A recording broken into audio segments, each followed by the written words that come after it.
Buongiorno e un cordiale. Buenos días a todos. Quisiéramos dar una cálida bienvenida al presidente del Parlamento Europeo, David Sassoli.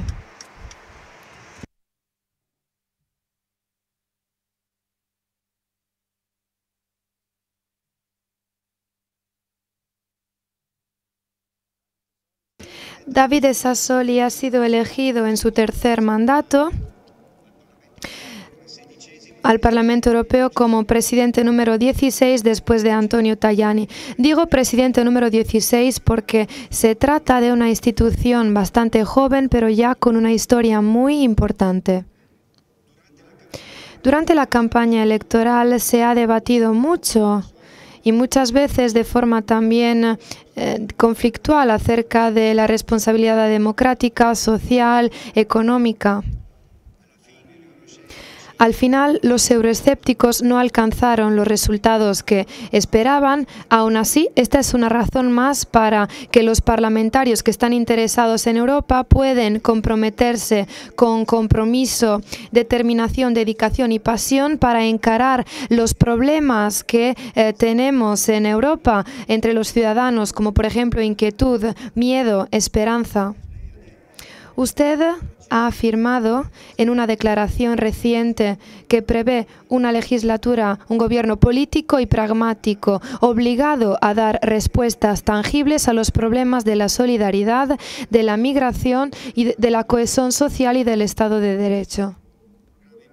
Se trata de un programa bastante comprometido, interesante, muy complejo, pero estos son los temas en los que están interesadas las personas. Entonces hemos decidido empezar con 3 testimonios de las personas que se ocurran de problemas sociales, de la pobreza, los problemas de los jóvenes y de las familias. Por tanto, empecemos enseguida a partir de Giovanni Bruno, que es presidente de la Fundación del Banco de Alimentos y que representa en esta ocasión también la Federación Europea del Banco de Alimentos.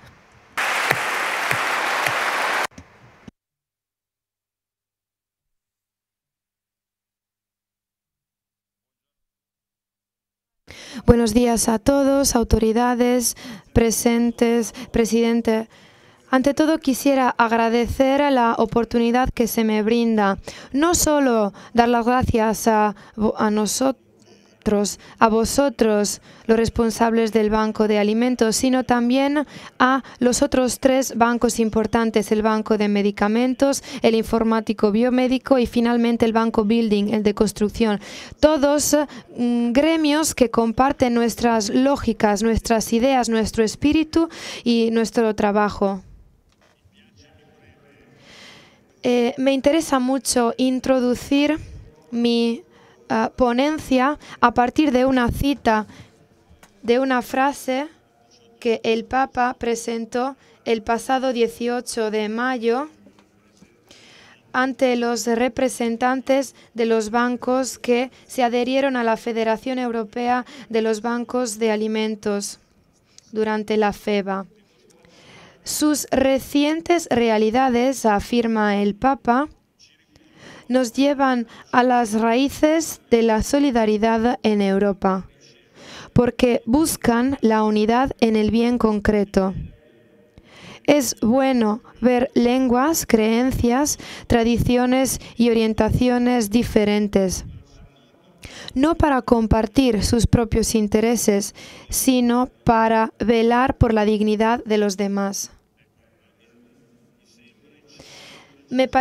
Nos pareció que estas palabras recuerdan muy bien cuáles son los cimientos históricos que compartimos naturalmente y qué es lo que ha creado la Unión Europea, que se puede sintetizar muy simplemente en el lema unidad en la diversidad.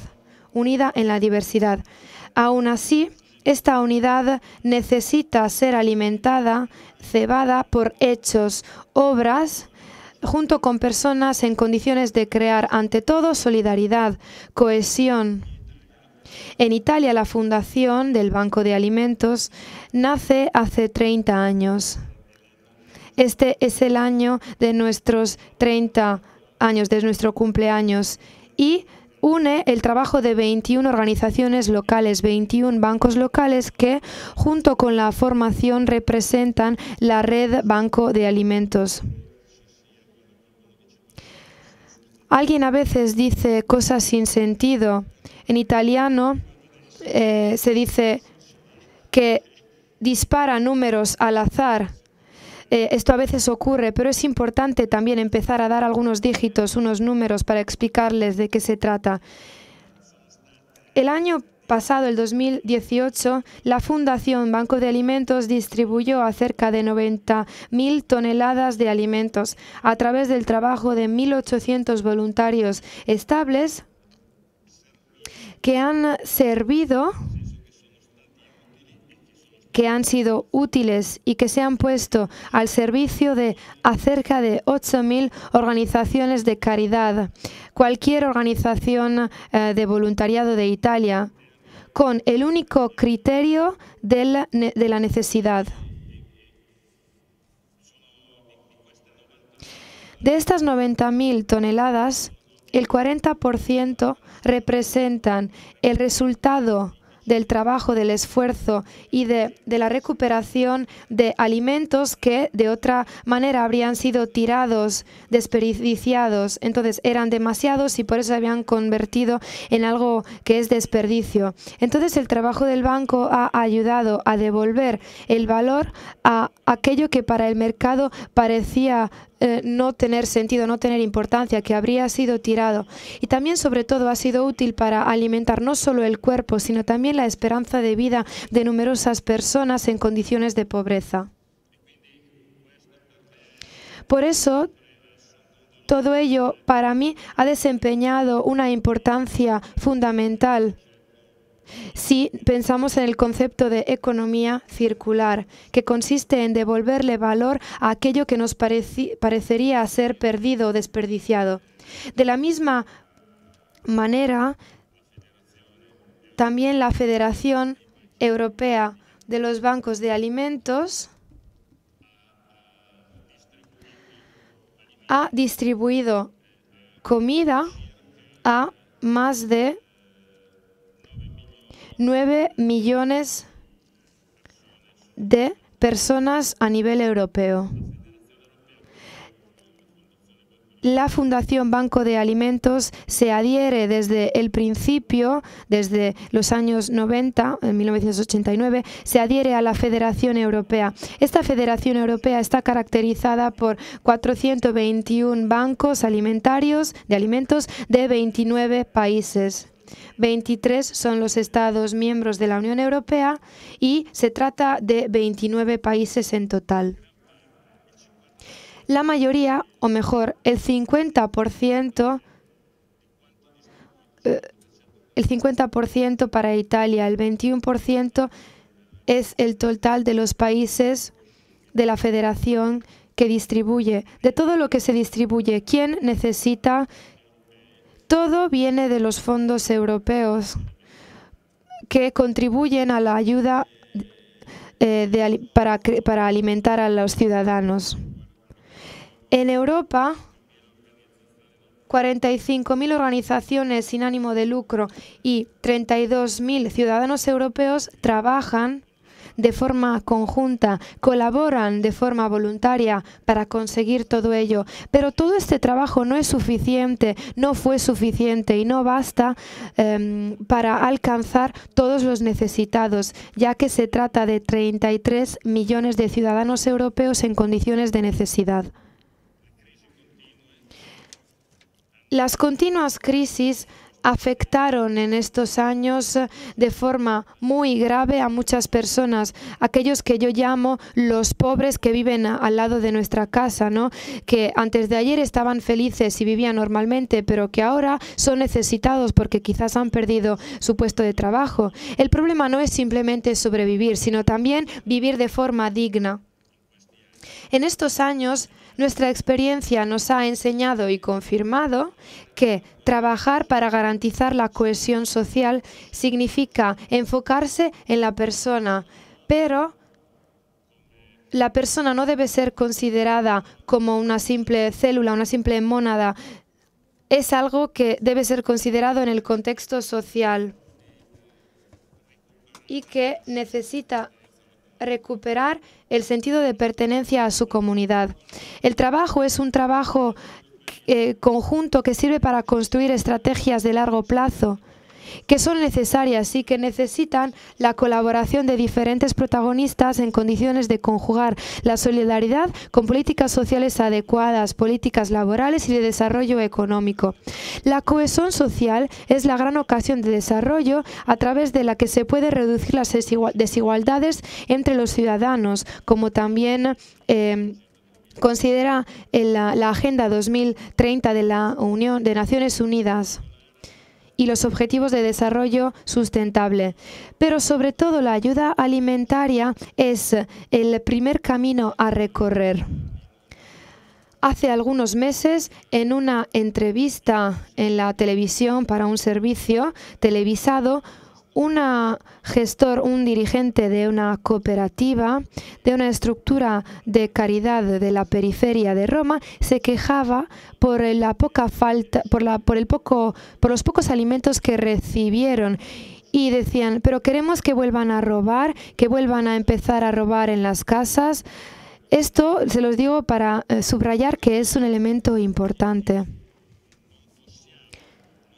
Lo que no podemos pedir a la Unión Europea, lo que no podemos no pedir es, a partir de los próximos años, entre los años 21 y 27, 2021-2027, es que se apruebe el cuadro financiero y las políticas para considerar este aspecto que involucra muchos otros elementos.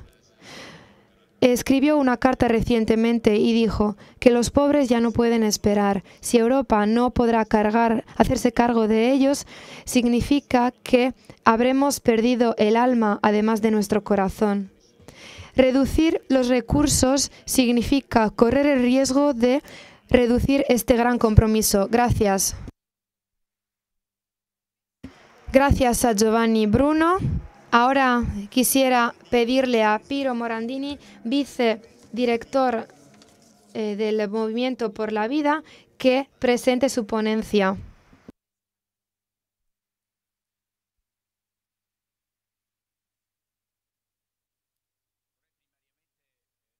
Antes de todo, me gustaría agradecer a la Asociación del Meeting, Emilia en especial, por haberme acogido, y con ella quisiera agradecer a todos los colaboradores, todos y cada uno de ellos, y quisiera saludar de forma cordial tanto el presidente del Parlamento Europeo como el señor Scholz y los otros ponentes, porque cada uno de vosotros, con vuestra presencia valiosa y preciosa, podéis dar significado y calibre a este encuentro de esta mañana. Debo admitir que me ha parecido muy estimulante, muy interesante el título que han elegido para este encuentro, para este diálogo, ya que nos invita a recuperar los valores antropológicos que han vuelto a Europa algo grande, y un título que nos permite también considerar cómo debemos encontrar una forma nueva o formas diferentes de contribuir, porque con respecto a la Europa de ayer, que crearon Schuman, De Gasperi y Adenauer, los padres fundadores, habían pensado a estados laicos pero conscientes de sus raíces cristianas.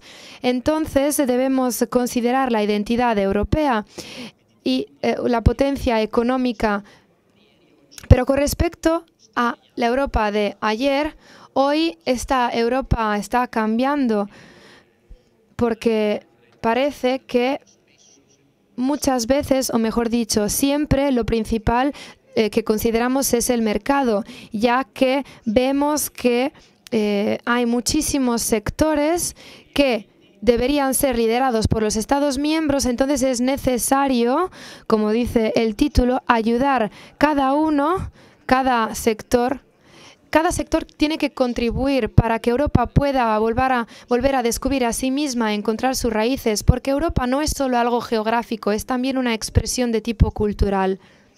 Y nosotros debemos tratar de hacer todo ello debemos hacerlo todos, cada uno de nosotros, acometiendo cosas positivas para recuperar esta identidad europea. Lo afirman no solo muchos creyentes, sino también los no creyentes.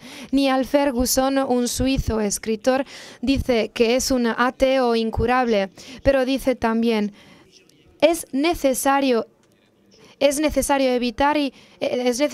recuperar las raíces de Europa. ¿Cuál es mi tarea? Hablar de las dos raíces que han vuelto a Europa algo grande. Espero que estas dos raíces puedan volver a hacernos pensar en la Europa que pensaron los padres fundadores, que son la familia y la vida humana. La familia descrita por la Constitución Europea o hasta por el documento internacional, la Declaración Universal de los Derechos del Hombre. Y tenemos que preguntarnos si esta declaración tiene algo que sugerirnos o es inútil. Me parece que en la experiencia de mi día a día de voluntariado, me parece que la familia sigue estando presente, pese al hecho que tenga que afrontar problemas o culturas y mentalidades que se oponen a ella, pero me parece que sigue manteniendo su gran calidad como recurso por la persona, ya que la persona, según parece, en el seno de su familia se encuentra en una comunidad de personas y puede hacer experiencia de la gratuidad, puede ver que podemos prestar atención a los más débiles. La familia ayuda al sentido del deber, del sacrificio, el hecho de renunciar. No estoy refiriéndome solo a las familias perfectas como las que vemos en las publicidades, me refiero a las familias de nuestro día a día, donde incluso a veces es difícil dialogar, pero vemos que podemos tocar con mano que la familia es mucho más grande, que hay más elementos positivos que unen.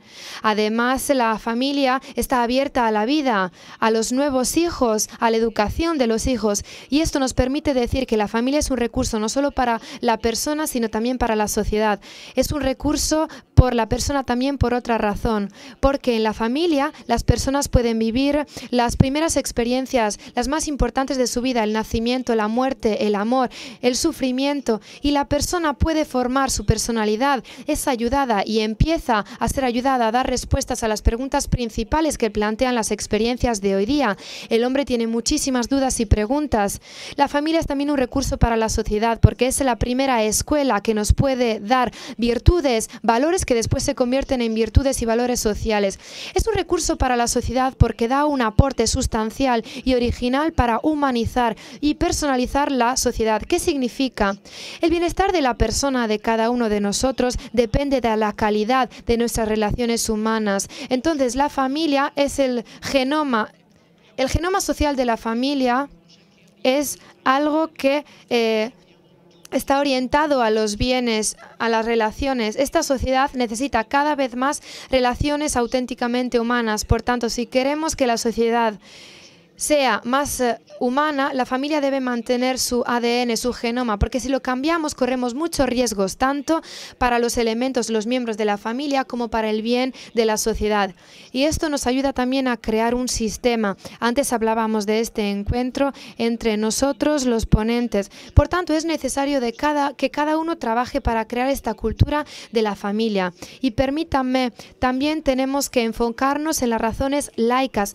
No digo ideológicas, sino laicas, humanas, de forma que entendamos que existe una relación importante entre la felicidad privada que todos deseamos y la felicidad pública, porque al fin y al cabo hay numerosas investigaciones empíricas que demuestran que la familia es un elemento decisivo para promover el bienestar material y espiritual de la persona.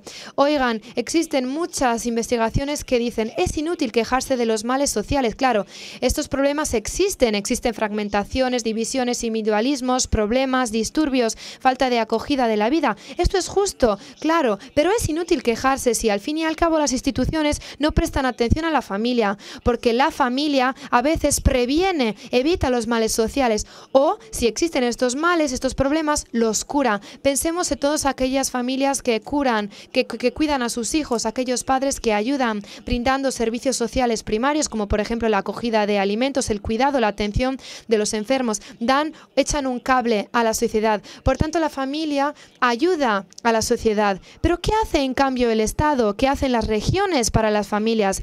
Debo admitir que en estas últimas décadas el Estado no ha hecho mucho, pero justo por esta razón debemos instarlo, debemos fomentarlo para que haga algo.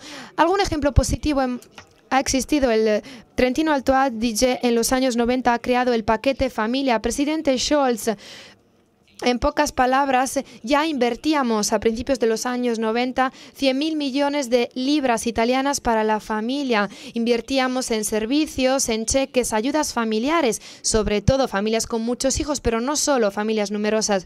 Está claro que hay que invertir más. Y permítanme hacerles una sugerencia. La familia debe ser considerada no a partir de sus miembros particulares. Debemos considerar la familia como elemento grupal, como gremio, un grupo que tiene derechos y deberes. Si invertimos en la familia considerándola como un elemento de ciudadanía social, la familia vive mejor porque la consideramos como un recurso. Entonces tenemos que crear políticas no de atención, sino de promoción, de forma que la familia sea un recurso, promueva servicios y la sociedad pueda sacar provecho de la familia a partir de estas relaciones humanas.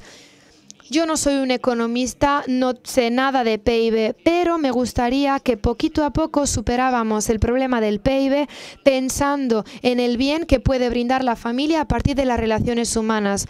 La familia permite ahorrar dinero a las instituciones cuando, por ejemplo, cuida a los mayores en vez de llevarlos a centros, acoge niños quizás de otras familias ayudándoles y así por el estilo. Entonces, nosotros podemos ver que es importante también transmitir la vida. El presidente Scholz subrayaba la falta de nacimientos y esto crea efectos negativos, lo estamos ya viendo. Y las consecuencias ya se ven en las generaciones presentes. Imagínense las generaciones futuras, cómo lo sufrirán. Entonces, el papel de la familia es un papel de ayuda a acoger la familia.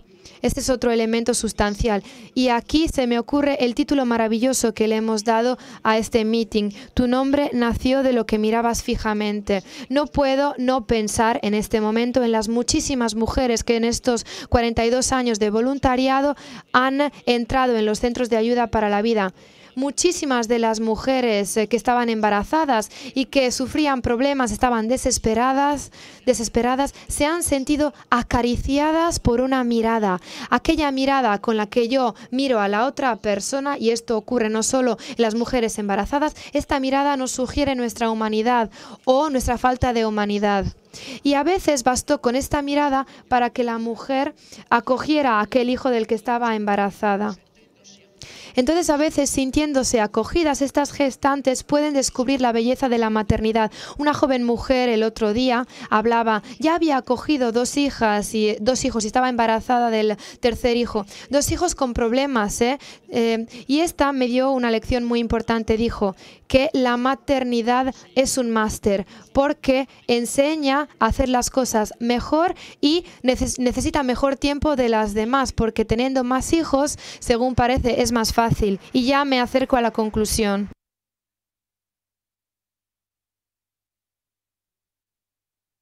Ya voy clausurando, querido presidente Scholz. Este voluntariado trabaja desde hace más de 40 años, se acerca a las gestantes y ha permitido a más de 200.000 niños nacer, ha dado esperanza a muchas mamás.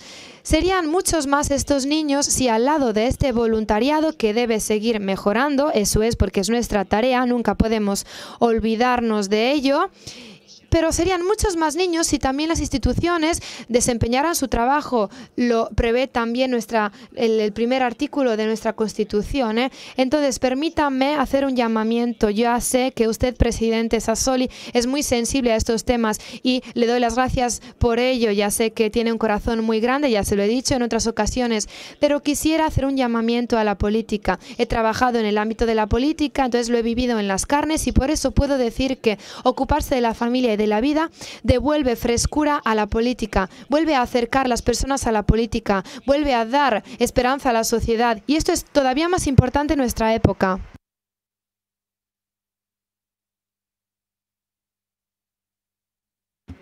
Es todavía más importante en una época en la que es necesario volver a construir la vida. No me gusta hablar del verbo construir cuando pensamos en la vida, pero estos son los términos que tenemos. Y pienso que en esta nueva fase de avance tecnológico, el destino de la persona humana siempre será cada vez más condicionado por una nueva sabiduría. Y esta nueva sabiduría conoce el valor original de la persona humana desde su raíz. El valor de la familia es siempre importante para la persona y para la sociedad. Gracias.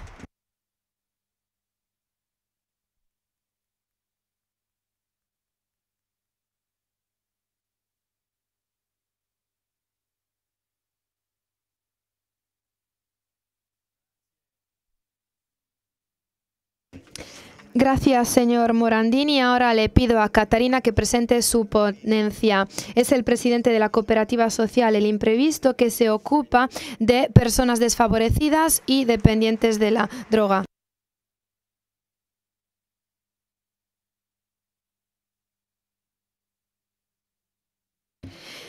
Desde muchos años estoy comprometido, vivo con los jóvenes, sobre todo con chicos difíciles, desafortunados. Desde hace muchos años, como ya hemos dicho, junto con numerosos amigos, guiamos la experiencia de las comunidades terapéuticas del Imprevisto en Pesaro. Siempre he notado que mis jóvenes, al fin y al cabo, muestran aquello que son todos los chicos de hoy día. Y cuando yo pienso en ellos, muchas veces acabo pensando en el mar de Lampedusa. En el mar de Lampedusa vemos morirse a muchas personas que llegan desde lejos, que vienen de un gran dolor. Entonces yo pienso en nuestros jóvenes, en nuestros hijos, en todos los jóvenes, porque también ellos vienen desde lejos y del gran dolor del mundo, del mar oscuro y obtuso, de la inconsistencia y de la perdición. Llegan del mar asfixiado y encogido de nuestra costumbre somnolienta, a lo poco, a lo típico, a lo mísero, a la nada. Viene de la melancolía que corta las piernas, que nos asfixia. ¿Qué hemos hecho de la desbordada promesa de vida, de alegría, de coraje, con la que cada ser nace? Desean el bien, la utilidad, la eternidad. En nuestro corazón la tenemos, pero ¿dónde ha ido a parar todo este deseo? ¿Dónde ha ido a parar esta inmensa y conmovedora promesa? En estos tiempos melancólicos y pesados, difíciles, los jóvenes se ofrecen para presentar un sacrificio casi mundial de proporción y de calibre infinita. Como por ejemplo los refugiados de Lampedusa, también nuestros jóvenes se sacrifican por el mundo entero, acogiendo en sus existencias, en su día a día, en sus días y en sus noches, el dolor de todo el mundo. Efectivamente, podemos decir que los jóvenes ya representan el campo de refugiados más grande, más difícil, más dramático de toda Italia y de todo el occidente. Aún así, es necesario darse cuenta y que observemos a estos jóvenes, porque estos se sacrifican por algo grande. Su vida llama y es llamada para hacer cosas grandes. Esta es la justicia. Esta es la justicia. Justicia es que en esta tierra existen cosas bonitas y grandes para mi vida, para ti y para mí. ¿Para qué he nacido?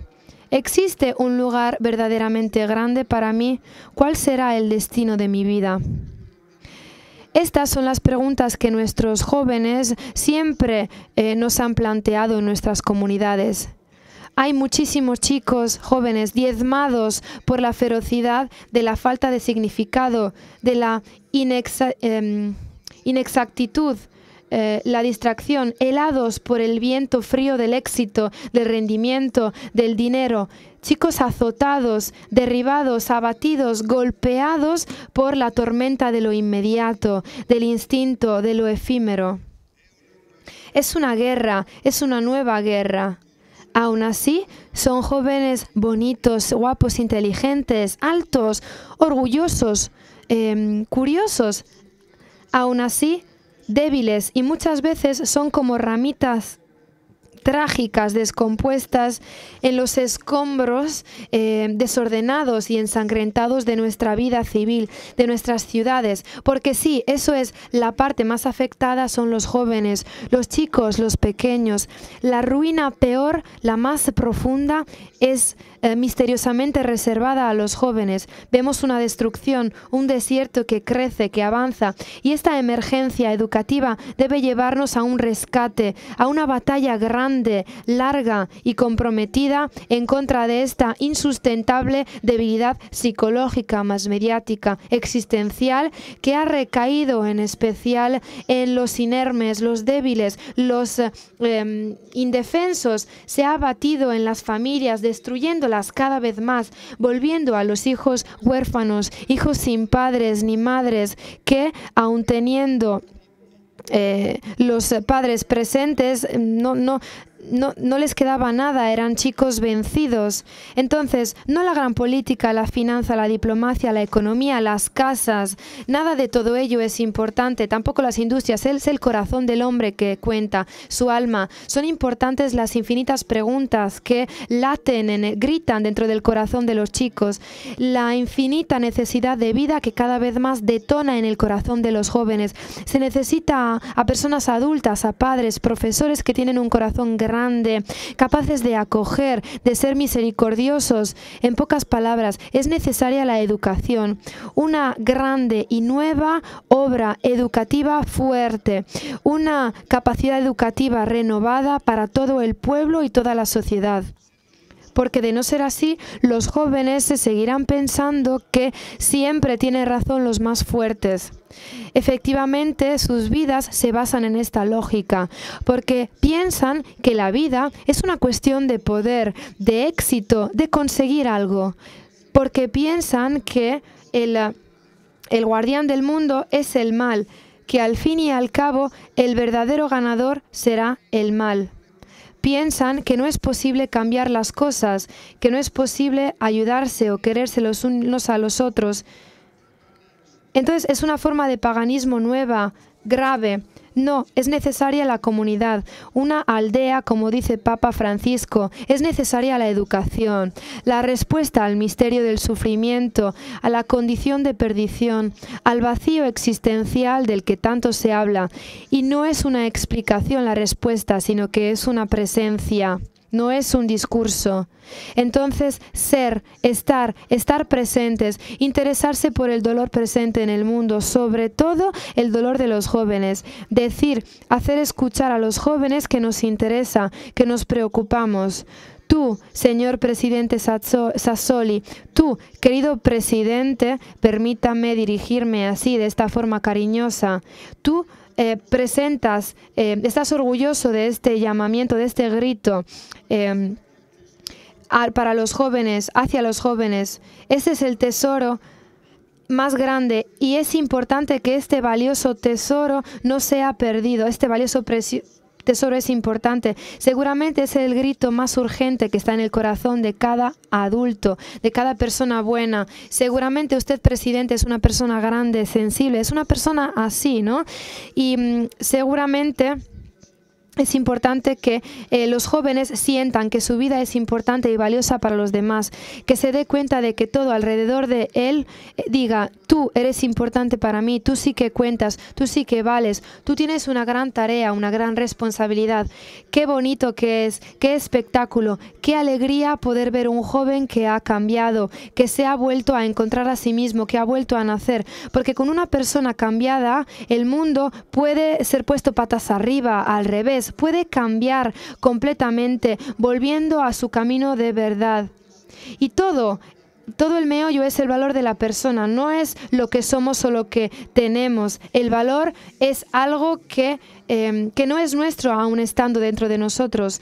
No nace dentro de nosotros, viene antes de nosotros, antes que nosotros. Y esa es la verdadera revolución. Los jóvenes desean ver, encontrar una experiencia arraigada, fascinante, una gran propuesta, una propuesta infinita, con algo irreducible dentro de ellos, ¿no? Un imprevisto, algo subversivo. La vida es una voz que te llama, un fuego que arde, es una vocación. Y nosotros elegimos a los pequeños, los jóvenes, los pobres, pero los más pobres entre los pobres son los jóvenes y sus padres. Elegimos a los más pequeños porque queremos confundir y humillar a los grandes, los potentes, los poderosos, los ricos, para abrir nuevos caminos, construir nuevas obras. El hombre, el joven, busca continuamente en cada cosa, en cada acción, no una técnica, no una metodología, no un método. Busca una medida diferente. Desea, invoca otra medida, una medida nueva, un corazón nuevo. Y este es el principal deseo del hombre, que el corazón pueda abrirse, que el corazón pueda estallar. Y ese es el milagro. Concluyo con una palabra que ha dicho un chico que dijo esto, y esto se lo quiero dejar como recuerdo para atestiguar todo lo que quería decirles. Este joven me ha dicho: yo he descubierto lo que más me hace sufrir, lo más doloroso para mí. Lo que me hace sufrir más es tener una novia a la que tú amas muchísimo y no sabes decírselo. Una novia, ¿no? La amas, pero no sabes cómo decírselo. Esta respuesta me habría abierto una brecha en mi corazón. Y él ha insistido en ello para explicar mejor el concepto y ha añadido: no sabes decirle el por qué. Tú la amas tanto, pero no sabes decirle el por qué. Yo pienso que un joven, un chico que no sabe expresar lo infinito y lo grande que tiene en su corazón, como este amigo mío, lo infinito y lo grande que está en el cielo y en la tierra, es como un pobrecito, es un pobre chico, es un chico pobre.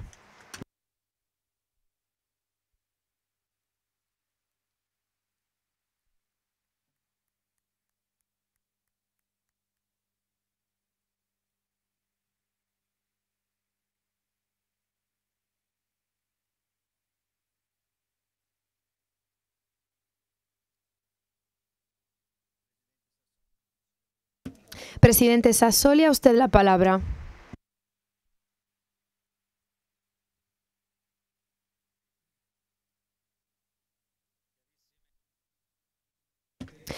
Queridísimas amigas y queridísimos amigos, autoridades, voluntarios, las provocaciones, las intuiciones y todas las palabras que me han dicho esta mañana me permiten en este último día del meeting llegar al meollo de la cuestión.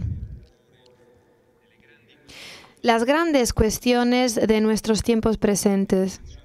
Quisiera agradecer la invitación que me permite reflexionar en voz alta sobre los problemas, los dolores y las esperanzas de este tiempo de descontento. Todos sentimos cuáles son los peligros que tenemos ante nosotros y también sentimos una ansiedad por no estar a la altura de dichos retos que son muy, muy, muy difíciles. Por lo menos vemos de forma clara y contundente que algunos quisieran llevarnos a renunciar a los valores en los que se funda nuestra convivencia. Estas son las pruebas que tenemos que afrontar. Nuestra generación hoy día, en este presente, debe afrontar estas dificultades. Se presentan nuevas preguntas en un mundo que se ha transformado delante de nosotros y muchas veces nosotros no hemos estado en condiciones de entender y de responder a estas preguntas. Yo, de joven, he vivido una experiencia, soy un poco mayor.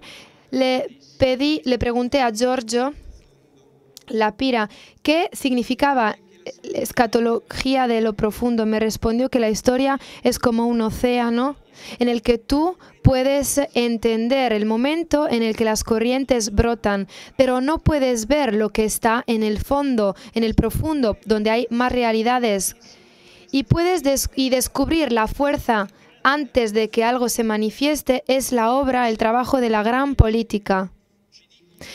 Las señales de este tiempo nos sugieren que nuestras sociedades están plagadas por fuertes oleadas de descontento, muchas decepciones, instituciones que no son reconocidas como la casa común en la que podemos garantizar nuestra libertad. Estos son los sentimientos presentes en Europa y en todos los países de la Unión, que nacen de un problema de la exclusión, de la injusticia, pero que también son instrumentalizados por aquellos que hoy día tienen miedo a que la Unión Europea puede ser una protagonista exigente porque depende de reglas, normas, valores y humanidad. Y no es un caso si hoy demasiadas personas apuestan por nuestra debilidad, se aprovechan de ello, se aprovechan de nuestras divisiones. Y si consideramos también el mundo más allá de nuestra Europa, nos damos cuenta de que hay dinámicas de potencia, de poderes que deben ser reglamentados. Hay muchísimas injusticias en las que nosotros debemos dar respuestas haciéndonos cargo de la ansiedad de cambio. Debemos responder a las preguntas que nos dirigió Papa Francisco cuando nos invitó a trabajar para humanizar los procesos de globalización. Esta es la pregunta principal de nuestro presente y es la única pregunta que puede permitirnos volver a descubrir aquella vocación que en estos 70 años nos ha llevado a construir un espacio democrático en el que el derecho es el término principal con el que nosotros podemos reglamentar las relaciones entre nuestros ciudadanos y estados europeos y quizás mañana también relacionarnos también con aquellos estados que desean y esperan vivir dentro de nuestra Unión. Solo Europa sigue siendo cada vez más un espacio de libertad. Recientemente, el Julián Carrón recordó que podríamos compartir la riqueza que todos nosotros hemos encontrado en la vida y podríamos ofrecerla como respuesta a las necesidades y a los retos que tenemos ante nosotros. No olvidémonos de que Europa tiene este derecho. Incluso cuando nuestras instituciones parecen inadecuadas o deben ser reformadas o cuando son insuficientes, no debemos olvidarnos de que, aún imperfectas, pueden siempre garantizar la convivencia y pueden proteger nuestras libertades. No es un caso si las fuerzas que pretenden dividirnos nos hablan de un sistema europeo cuyas normas deben ser desencadenadas, desarraigadas. No piden reformas, sino que piden volver atrás. Y es necesario que nosotros, los ciudadanos europeos y los países miembros, desempeñen su papel a nivel incluso mundial. También nos lo ha dicho Papa Francisco en una comunicación. Entonces es necesario reglamentar el uso de la fuerza, no solo militar. Hay que impedir que nuestros países afronten sus problemas de forma no adecuada. Deben superar injusticias y problemas. Vemos que en el espacio europeo muchísimas fuerzas del exterior nos están creando problemas y nuestros países, después de haber luchado por su independencia, hoy deben encarar una época nueva de defensa de esta intromisión. Y nuestra autonomía es una garantía para promover las libertades que tenemos. Nos permiten ser diferentes, no mejores. Pero muchos, más allá del espacio europeo, desean o miran con admiración estos valores que tenemos. Muchas veces, cuando salimos de Europa, nos admiran, nos consideran dignos de admiración, debido a lo que hemos construido, debido a nuestros modelos de vida. Y quiero decirles esto no solo para tratar de responder a aquellos que intentan meterse en nuestra situación,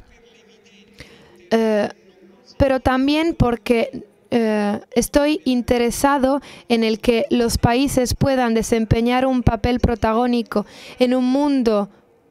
Debemos encontrar normas más allá del espacio europeo.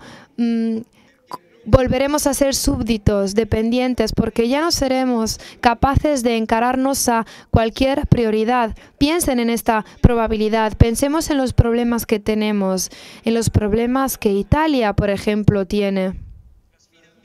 El reto del medio ambiente, la seguridad, las cuestiones financieras, la inversión, la lucha contra la pobreza, la inmigración, el comercio internacional, la política agrícola, la política industrial, el reto tecnológico. ¿Cuáles entre estas cuestiones importantes puede ser encarada en nuestros países por nosotros mismos? No podemos hacerlo nosotros solos, sin ayuda. Ninguna de esta cuestión se puede afrontar de forma individual. Y hay que decir que el espacio europeo es demasiado pequeño para todo ello. Si tuviéramos que volver atrás, al pasado, como muchos quisieran, no tendríamos la posibilidad de resolver nuestros problemas. Es más, pondríamos en entredicho el bien más valioso que hemos construido a partir de la Segunda Guerra Mundial, la paz entre las naciones europeas. Consideren que este es un riesgo muy posible, tangible, porque cuando los estados no son capaces de afrontar los problemas que tienen, entonces es obvio que descargan estos problemas a los demás, cebando tensión e incluso conflictos. Es la historia de la Europa moderna, la historia de las generaciones anteriores a las nuestras. Es la historia que nos devuelve exactamente a hace 80 años, ayer, el 23 de agosto de 1939, cuando se firmó el pacto Molotov-Ribbentrop, un pacto de no agresión, de no ataque entre la Alemania nazista y la Unión Soviética. Después de 6 días empezó la guerra. El Papa Pío XII entendió que era el vía libre a la invasión de Polonia y envió un radiomensaje muy famoso, ya que contenía una fórmula, una expresión que debemos seguir protegiendo. Dijo: nada queda perdido con la paz, todo puede ser perdido con la guerra. Fue un mensaje muy importante. No pudo impedir el estallido de la Segunda Guerra Europea y por tanto mundial, con todos los muertos que ocasionó y con la imborrable vergüenza de la Shoah, del Holocausto. Debemos recordarnos de esta fecha y debemos hacerlo casi sin la voz de los testigos que vivieron esta experiencia. Las nuevas generaciones y el cambio de generación nos obliga a observar aquellos eventos con la razón y sin la ayuda tan valiosa de aquellos que vivieron aquella época, aquella devastación, aquellos estragos, aquella violencia, el odio contra de la raza, el demonio nacionalista y su seducción. Pero también debemos recordar que aquellos que vivieron aquel horror, aquella experiencia horrible, nos han dado instituciones democráticas y europeas para que las protejamos. Todos nosotros, los europeos, vivimos la responsabilidad de aquella protección, la protección de la democracia y de Europa. El avance tecnológico, la simplificación bárbara de los lenguajes a veces puede hacernos reflexionar que podemos en Europa pensar casi a cualquier cosa si se nos ocurre el término democracia en Europa. Podemos casi poner en las manos de los sentimientos débiles lo que era más importante para nosotros. Podemos dejarlo en manos de los medios sociales. Carne humana en escombros, ciudades en escombros, escombros de valores que algunos hoy día instrumentalizan.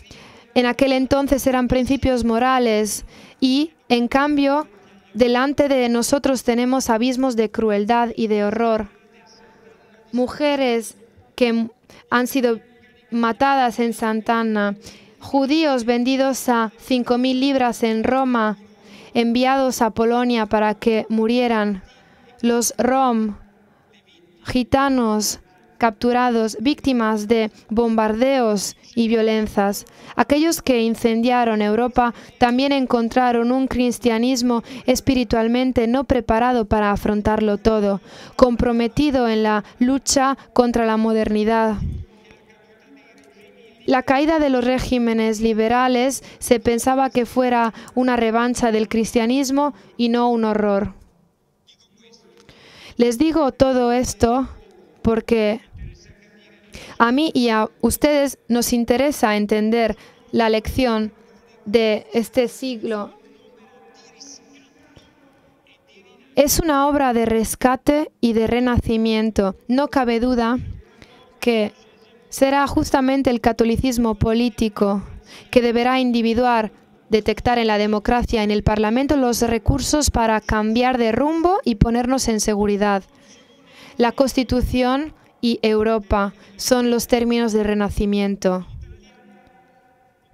En Italia, los constituyentes católicos, y no solo ellos, supieron dibujar aquella obra maestra que es nuestra Constitución, plagada de un personalismo que no huele a incienso viejo o instrumental, sino que huele a una pasión de verdad cristiana, que los católicos deben presentar a aquellos que todavía hoy día en Polonia, Hungría, incluso Italia, quieren instrumentalizar de forma blasfema la Constitución, pero también Europa, son importantes porque Europa nace gracias a tres señores, como hemos dicho antes, tres padres fundadores que hablan una lengua materna común, el alemán, y piensan utilizando categorías maternas comunes, el católico. Ellos entienden que no habrá ninguna garantía de una paz duradera sin una Europa que sea capaz de ser pacificada y pacificante. Una gran potencia de paz puesta entre el Atlántico y los Urales, encima del gran continente africano, al que los europeos fueron a robar de todo, con la esclavitud y el colonialismo, y al que deben devolver una perspectiva de paz y de desarrollo.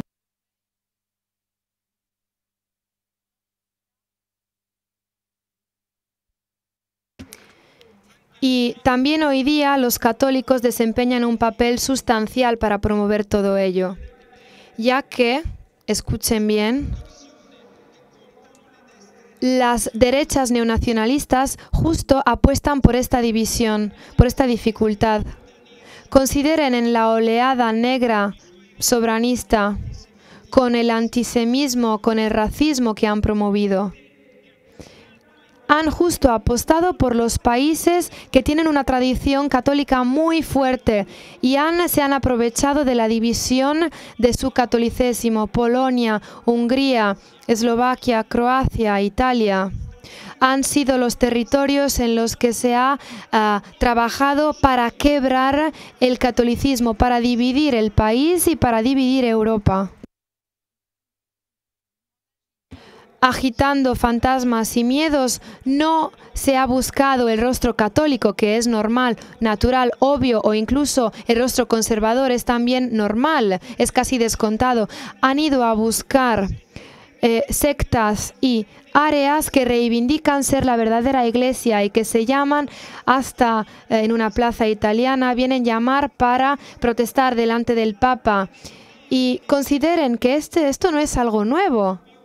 Cuando Pío XI excomunicó a los miembros de la Acción francés en 1928, no lo hizo porque no le gustaba el hecho de que eran conservadores políticos, sino porque querían dividir la Iglesia. Pero hoy, como decía Papa Juan, hoy la Iglesia prefiere la medicina de la misericordia en vez de las armas. Hay que estar atentos. Ahí hay que decir que el catolicismo no es un emporio donde vamos a coger un rosario o un evangelio, no, sino que es un pueblo cristiano legítimamente pluralista en sus elecciones políticas. Y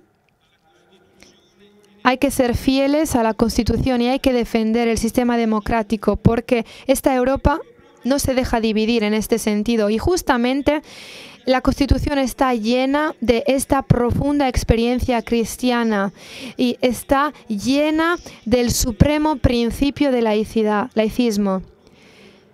Entonces, este es el punto de unión y la garantía de nuestros valores. La época que estamos viviendo no pide que haya partidos cristianos, no pretende esto, pero quizás necesita mucho más testigos de la radicalidad, del arraigo evangélico, y necesita intérpretes de las señales de los tiempos. Testimonio, esta es una palabra muy querida a su comunidad, el testimonio.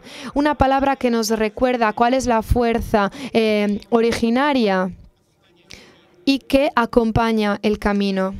También ante los cambios necesarios, como vuestra experiencia demuestra muy bien. Y todo ello se lo digo porque debemos sentir el cargo de nuestra responsabilidad. Y nosotros no podemos quedarnos neutrales ante algunas responsabilidades. Debemos sentirnos responsables en una época que Europa y nuestro país está viviendo.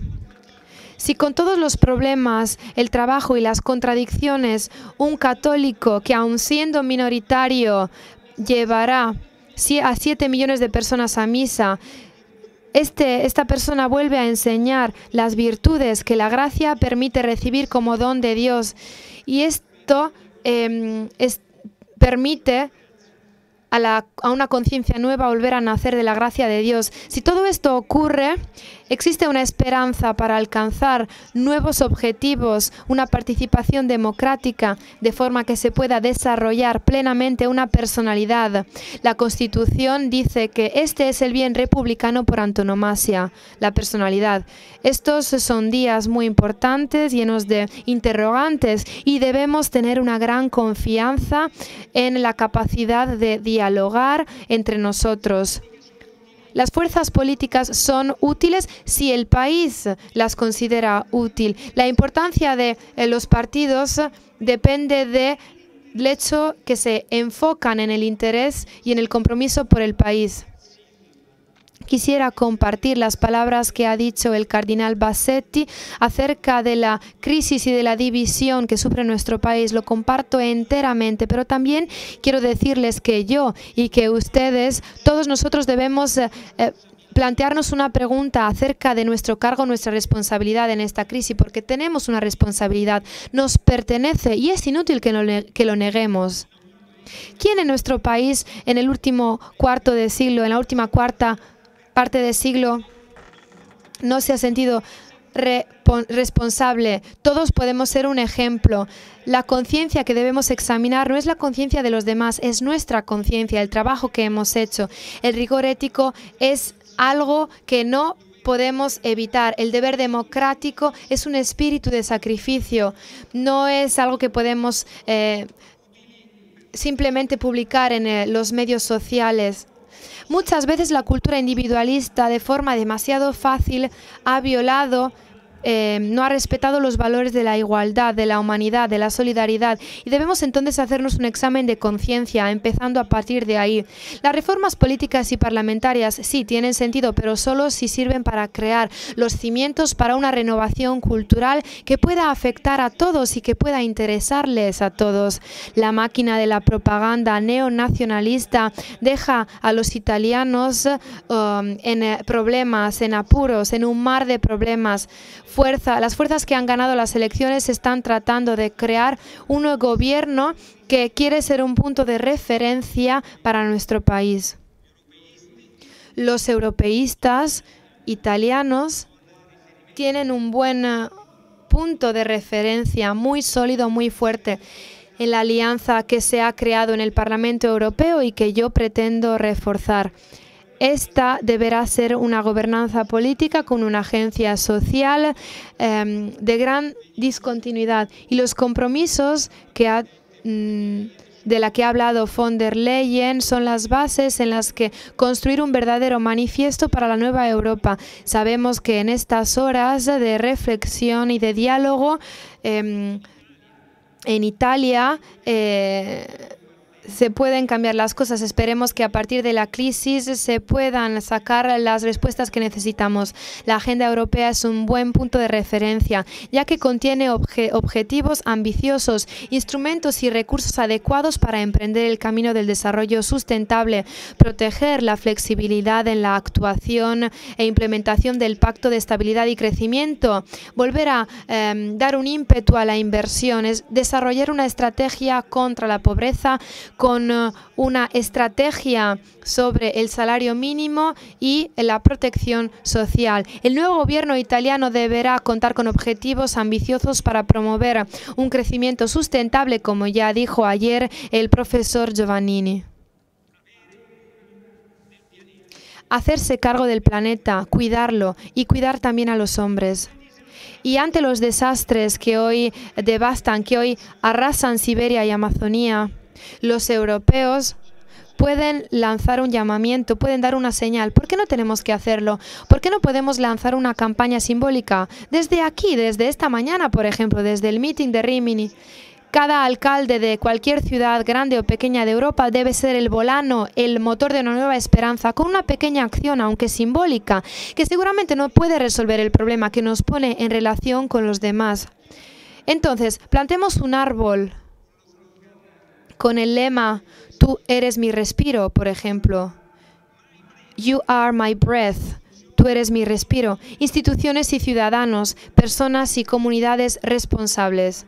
No faltan ideas, son muchas. Invitamos a las autoridades italianas para que respaldan el nacimiento de un Banco Europeo para el Clima, la eliminación paulatina de los combustibles fósiles, la introducción de una taxación de tasas para los gigantes tecnológicos. El Parlamento Europeo está listo, los italianos lo saben, todos debemos desempeñar nuestro papel y dar un aporte, porque necesitamos una Europa más fuerte para responder a la competencia de potencias económicas como por ejemplo China y los Estados Unidos. Debemos también tener relaciones con Rusia y Turquía. Debemos promover el diálogo, los valores de la democracia, la firmeza y el Estado de Derecho. Pero una Europa más fuerte, queridos amigos, no puede ser solo el resultado de intervenciones o apoyos legislativos. Debemos invertir en las fuerzas sociales si queremos promover un cambio. Debemos invertir en su autonomía, en su independencia, en el papel de los cuerpos mediadores y al mismo tiempo debemos también invertir, como decíamos, en las personas y en las comunidades, en la libertad del individuo. Y la frontera moderna es esta. El modelo social europeo tiene que ver con todo esto, porque todas las relaciones sociales, civiles y solidarias son el meollo de la democracia, el pilar principal de la democracia. Y esto también tiene que ver con la cultura cristiana, que es el pilar de la casa común.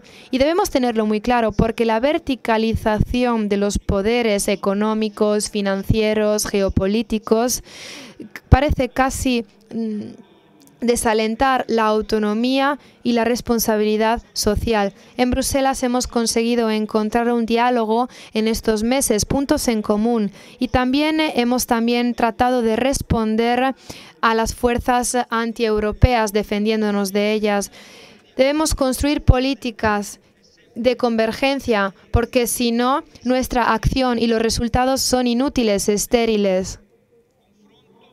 El diálogo es importante, hablar entre nosotros, mediar entre nosotros. Estas son palabras nobles para la política que deben volver a estar presentes en el léxico de los europeos y de la democracia. Si la política no lo es todo, como decía Aldo Moro, en la política nadie puede sentirse parte del todo.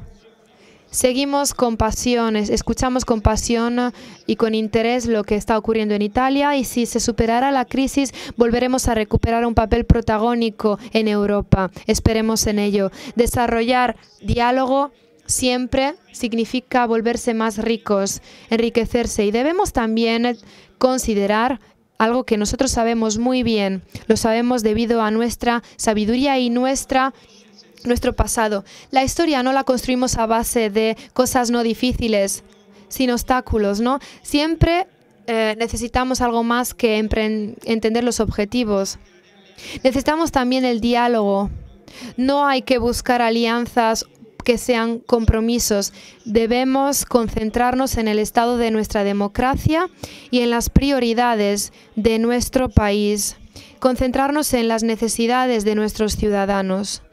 Porque al fin y al cabo no gobernamos plenamente la séptima potencia mundial. No sirven plenos poderes para liderar a sociedades complejas. Plenos poderes requieren a personas que se consideran autónomas, autosuficientes, y quizás piensan que un hombre fuerte pueda resolver los problemas con la varita mágica o con el uso de la fuerza. La prepotencia es una enfermedad que Europa ha conocido muy bien. En cambio, quienes aman a su propio país saben muy bien que Europa es un puerto seguro.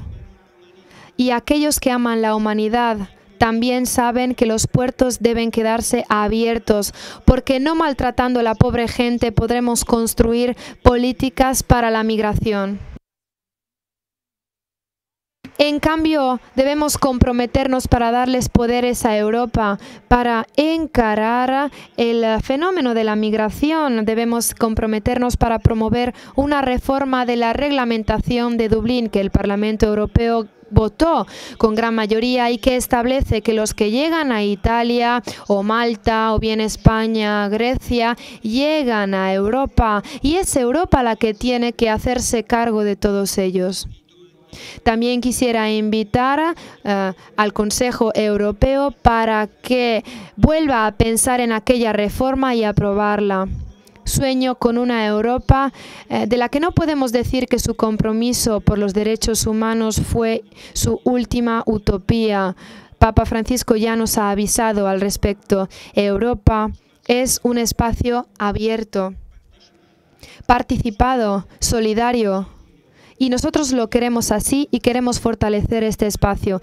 Hace 100 años,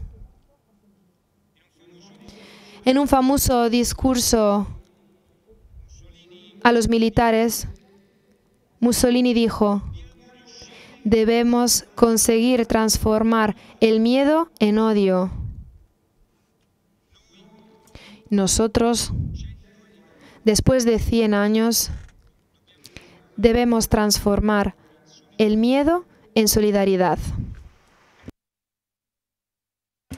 Porque es la solidaridad que puede multiplicar el bien y también la seguridad. Pero esto es posible solo a partir de una sociedad viva, plural, que dialoga, que se basa en principios de humanidad, no una sociedad, como muy bien se ha dicho anteriormente, de mónadas separadas. Una sociedad de sólidas interrelaciones. Y todo esto es importante. Esto nos permite decir de forma clara y contundente, con firmeza, que las libertades son un patrimonio inquebrantable. ¿Quién puede decir todo esto? Si los europeos podrán seguir diciendo que esto es inquebrantable, los cristianos también podrán decir que han hecho un buen trabajo. Debemos resistir, ser fuertes. ¿Y quién sigue quedándose fuerte? Para parafrasear Bonhoeffer, son fuertes solo aquellos que no tienen como criterio último su propia razón, su propio principio. su conciencia, su libertad, su virtud, sino que están listos a sacrificar todo esto. ¿Pero dónde están estos hombres responsables?, se preguntaba el teólogo. La pregunta de Bonhoeffer es terrible y vale para cada uno de nosotros. Tengámosla bien presente, no olvidémonos de ella, no para crear congoja, no para estar tristes, sino que para estar llenos de esperanza y coraje, buscando también los recursos para tener siempre una gran imaginación. Muchas gracias.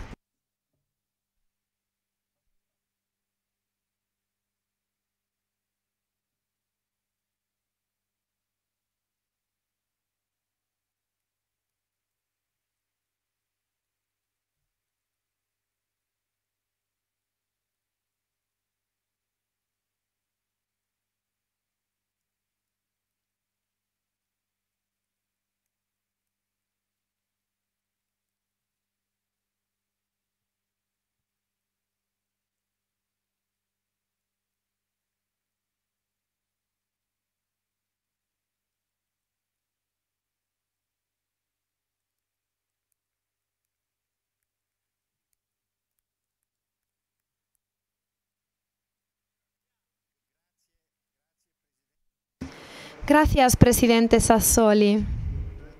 Nos has recordado que no solo en las instituciones es posible, cualquier persona, todos nosotros debemos proteger la libertad, la solidaridad. Y esta es la razón por la que estamos aquí juntos en el meeting todos los años para ayudarnos a crear, mantener, cuidar relaciones fuertes, sólidas, estables, que nos permiten hacernos cargo de nuestras responsabilidades, para promover una amistad entre los pueblos. Este año también hemos visto numerosos diálogos entre religiones, pueblos diferentes, y tratamos de seguir adelante en este camino. Por tanto, le agradezco su contribución, sus palabras, su presencia aquí en el meeting. Y con este apoyo, con esta esperanza y esta solidaridad entre nosotros, tratamos de seguir adelante con nuestra responsabilidad que nos han pedido, pero que también nos permite ser constructores de un mundo diferente, más solidario, más humano, ante todo en Europa y después también a través de Europa en el resto del mundo. Muchas gracias.